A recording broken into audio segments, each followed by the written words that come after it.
নমস্কার দর্শকবৃন্দ এবং আমার প্রিয় সকল ভারতবাসীকে, আশা করি তোমরা সবাই ভালো আছো, ভালো থেকো এবং সুস্থ থেকো। তো গাইস, আজকে আমার 365 দিনের মধ্যে 365 ডে চ্যালেঞ্জিং ছিল ব্যাঙ্গালোরে। তো আজকে এটার মধ্যে 10 নম্বর দিন। তো আজকে গাইস এমন একটা ভিডিও নিয়ে এসেছি, তো তোমরা ভিডিওটা স্কিপ না করে দেখে যাবে।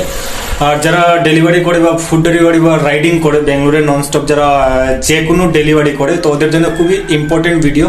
তো গাইস একটাই কথা রিকোয়েস্ট করে বলছি যে ভিডিওটা স্কিপ না করে কন্টিনিউ দেখে যেও আর ভিডিওটা শেয়ার করে দিও, যাতে মানুষকে সাবধান করা যায় এবং শেয়ার করলে সবাই দেখতে পারবে। সো ওকে, তো ভিডিওটা দেখে যাও।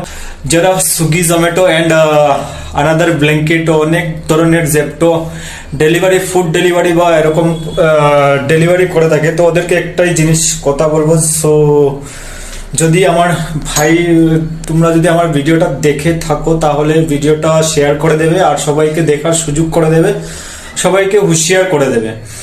তো গাইস, এরকমই একটা ঘটনা আমি গতকালকে যখন ডিউটিতে গিয়েছিলাম অফিসে, তখন জানতে পারি এবং ভিডিওটা আমার কাছে আছে। আর মানে দেখার কোনো সাহসই নেই। তো এরকম ভিডিও, তো আমি ভিডিওটা তোমাদেরকে লাগাচ্ছি, তোমরা দেখে নিও। আর এটা হচ্ছে জোম্যাটো বয়। তো আমাদের মাঝখানেই ছিল ভাইটা, তো আজকে ও নেই সবার মাঝখানে।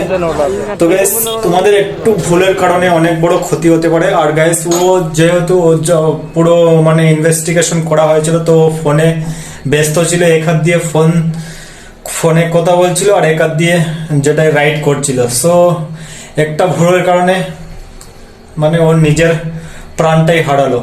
তো গাইস, তোমরাও যদি সুইগি বা জোম্যাটো ফুড ডেলিভারি এরকম ডেলিভারি করে থাকো, তো আমি একটাই রিকোয়েস্ট করবো ভাই, কাজের পরে ঘরে এসে আরামসে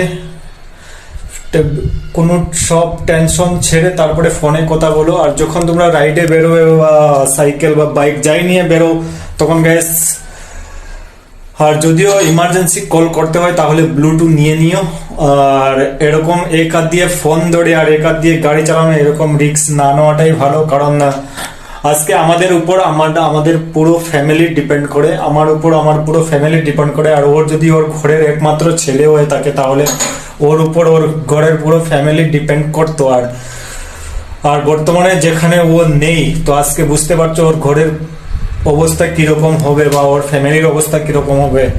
তো গাইস, আর কিছু বলার নেই। আর একটা মায়ের কুল খালি হয়ে গেছে, সেটা তো আর কোনোদিনও পূরণ করা যাবে না। তো গাইস, এটাই আমার ভিডিও বানানোর উদ্দেশ্য হচ্ছে এটাই, যে আমার ভিডিওটা সবাই বেশি থেকে বেশি শেয়ার করে দিও এবং সবাইকে যা দেখার সুযোগ করে দিও, শেয়ার করে দিও। তো গাইস, যদিও ফোন ব্যবহার করো রুমে এসে, তারপরে ফোন ব্যবহার করো। আর যদিও ইমার্জেন্সি ফোন, ফুড ডেলিভারিতে কল আসা যাওয়া दरकार, किंतु एक ब्लूटूथ नीले तो है 1000 टाका वाले एक ब्लूटूथ पावा जाए।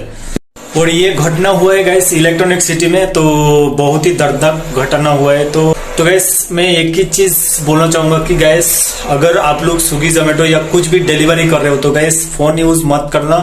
और फोन यूज कर रहे हो तो ब्लूटूथ यूज कर लेना। और ऐसे ही एक हाथ में फोन है, एक हाथ में गाड़ी लेके ऐसे काम कभी मत करना भाई, कभी भी कुछ भी हो सकता है। और आपका ऊपर आपका पूरा फैमिली डिपेंड करता है। अगर वो उसका घर का एक ही लड़का होगा, तो समझ लो उसका घर का हालत कैसा होगा और उसका मम्मी पापा का हालत कैसा होगा। तो guys, be careful and be safe drive, safe life. Ride कर रहे हो तो सेफ में करो। आपका ऊपर आपका पूरा फैमिली डिपेंड करता है। तो आपको अगर कुछ हो जाएगा, तो आप एक बार सोचो यार, अपना फैमिली को क्या होगा। कुछ थोड़ा पैसा ज्यादा अर्निंग करने के लिए अपना जिंदगी को ऐसा झोंके में मत ढालो। सेफली राइड करो, सेफली कमाओ, से 12 घंटा काम करो, जो मिलता है उसी से खुश रहो यार। ज्यादा कमाने का चक्कर में अगर कुछ उल्टा पुल्टा हो गया, तो पूरा जिंदगी खत्म हो जाएगा गाइस। तो एक ही चीज रिक्वेस्ट करूंगा, वीडियो को ज्यादा से ज्यादा शेयर कर दो अपना दोस्तों को। और ये घटना हुआ है बेंगलोर इलेक्ट्रॉनिक सिटी और सेंट्रल जेल का जो रोड है, वहीं पर हुआ था। Okay, thank you so much.